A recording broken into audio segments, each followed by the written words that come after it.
मेरे मित्र की कार बंगले में घुसी तो उतरते हुए मैंने पूछा, इनके यहां कुत्ता तो नहीं है? मित्र ने कहा, तुम कुत्ते से बहुत डरते हो। मैंने कहा, आदमी की शक्ल में कुत्ते से नहीं डरता, उनसे निपट लेता हूं, पर सच्चे कुत्ते से बहुत डरता हूं। कुत्ते वाले घर मुझे अच्छे नहीं लगते। वहां जाओ तो मेजबान के पहले कुत्ता भौंककर स्वागत करता है। अपने स्नेही से नमस्ते हुई ही नहीं कि कुत्ते ने गाली दे दी। क्यों यहां आया बे? तेरे बाप का घर है, भाग यहां से। फिर कुत्ते का काटने का डर नहीं लगता, 4 बार काट ले। डर लगता है उन 14 बड़े इंजेक्शनों का जो डॉक्टर पेट में घुसेड़ता है। वैसे कुछ आदमी कुत्ते से अधिक जहरीले होते हैं। एक परिचित को कुत्ते ने काट लिया था। मैंने कहा, इन्हें कुछ नहीं होगा, हालचाल उस कुत्ते का पूछो और इंजेक्शन उसे लगाओ। एक नए परिचित ने मुझे घर पर चाय के लिए बुलाया। मैं उनके बंगले पर पहुंचा तो फाटक पर तख्ती टंगी दिखी, कुत्ते से सावधान। मैं फौरन लौट गया।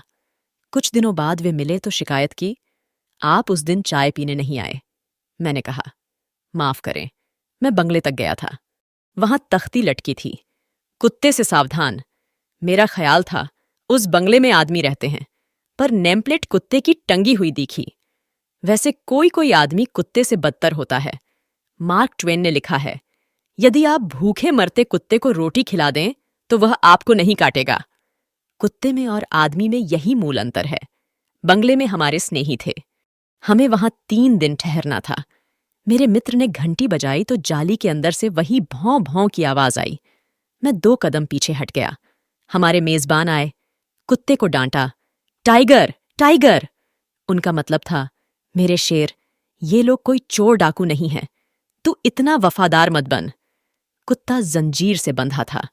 उसने देख भी लिया था कि हमें उसके मालिक खुद भीतर ले जा रहे हैं, पर वह भौंके जा रहा था।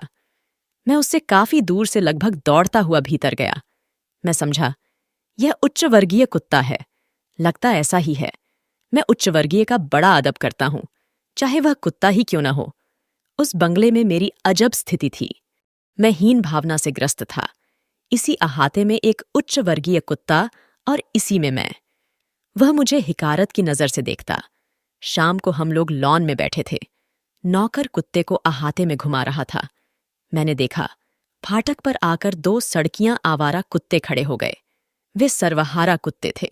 वे इस कुत्ते को बड़े गौर से देखते, फिर यहां वहां घूमकर लौट आते और इस कुत्ते को देखते रहते। पर यह बंगले वाला उन पर भौंकता था। वे सहम जाते और यहां वहां हो जाते, पर फिर आकर इस कुत्ते को देखने लगते। मेजबान ने कहा, यह हमेशा का सिलसिला है।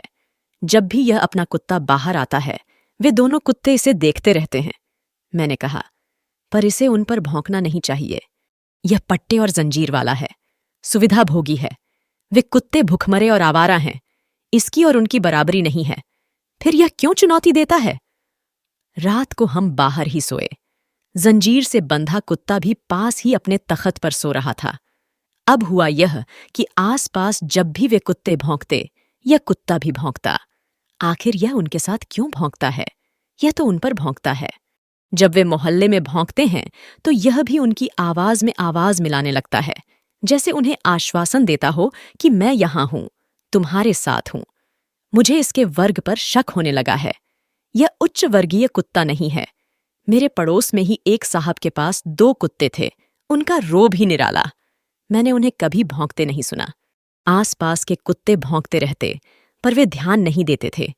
लोग निकलते, पर वे झपटते भी नहीं थे। कभी मैंने उनकी एक धीमी गुर्राहट ही सुनी होगी। वे बैठे रहते या घूमते रहते। फाटक खुला होता तो भी वे बाहर नहीं निकलते थे। बड़े रोबीले, अहंकारी और आत्मतुष्ट। दोस्तों, ऐसे और भी इंटरेस्टिंग कहानियों के लिए मेरे चैनल को सब्सक्राइब करना मत भूलिएगा। तो आइए अब आगे सुनते हैं। यह कुत्ता उन सर्वहारा कुत्तों पर भौंकता भी है और उनकी आवाज में आवाज भी मिलाता है। कहता है, मैं तुम में शामिल हूं। उच्च वर्गीय झूठा रोब भी और संकट के आभास पर सर्वहारा के साथ भी। यह चरित्र है इस कुत्ते का। यह मध्य वर्गीय चरित्र है। यह मध्य वर्गीय कुत्ता है। उच्च वर्गीय होने का ढोंग भी करता है और सर्वहारा के साथ मिलकर भौंकता भी है। तीसरे दिन रात को हम लौटे तो देखा, कुत्ता त्रस्त पड़ा है। हमारी आहट पर वह भौंका नहीं। थोड़ा सा मरी आवाज में गुर्राया। आसपास वे आवारा कुत्ते भौंक रहे थे, पर यह उनके साथ भौंका नहीं। थोड़ा गुर्राया और फिर निढाल पड़ गया। मैंने मेजबान से कहा, आज तुम्हारा कुत्ता बहुत शांत है। मेजबान ने बताया, आज यह बुरी हालत में है। हुआ यह कि नौकर की गफलत के कारण यह फाटक से बाहर निकल गया। वे दोनों कुत्ते तो घात में थे ही। दोनों ने इसे घेर लिया, इसे रगेदा। दोनों इस पर चढ़ बैठे, इसे काटा। हालत खराब हो गई। नौकर इसे बचाकर लाया। तभी से यह सुस्त पड़ा है और घाव सहला रहा है। डॉक्टर श्रीवास्तव से कल इसे इंजेक्शन दिलाऊंगा। मैंने कुत्ते की तरफ देखा। दीन भाव से पड़ा था। मैंने अंदाज लगाया, हुआ यूं होगा, यह अकड़ से फाटक के बाहर निकला होगा। उन कुत्तों पर भौंका होगा। उन कुत्तों ने कहा होगा, अबे अपना वर्ग नहीं पहचानता, ढोंग रचता है। ये पट्टा और जंजीर लगाया है, मुफ्त का खाता है, लॉन पर टहलता है और हमें ठसक दिखाता है। पर रात को जब किसी आसन्न संकट पर हम भौंकते हैं तो तू भी हमारे साथ हो जाता है। संकट में हमारे साथ है, मगर यों हम पर भौंकेगा। हम में से है तो निकल बाहर। छोड़ ये पट्टा और जंजीर, छोड़ ये आराम। घूरे पर पड़ा अन्न खा या चुराकर रोटी खा, धूल में लौट। यह फिर भौंका होगा। इस पर वे कुत्ते झपटे होंगे, यह कहकर, अच्छा ढोंगी, दगाबाज, अभी तेरे झूठे दर्प का अहंकार नष्ट किए देते हैं। इसे रगेदा, पटका, काटा और धूल खिला दिया। कुत्ता चुपचाप पड़ा अपने सही वर्ग के बारे में चिंतन कर रहा है। यह कहानी यहीं खत्म होती है। और हाँ, अगर आप कोई अपने पसंद की कहानी सुनना चाहते हैं तो कमेंट में ज़रूर बताइए, मैं कोशिश करूंगी। और प्लीज़ लाइक और सब्सक्राइब करना मत भूलिएगा। सुनने के लिए धन्यवाद।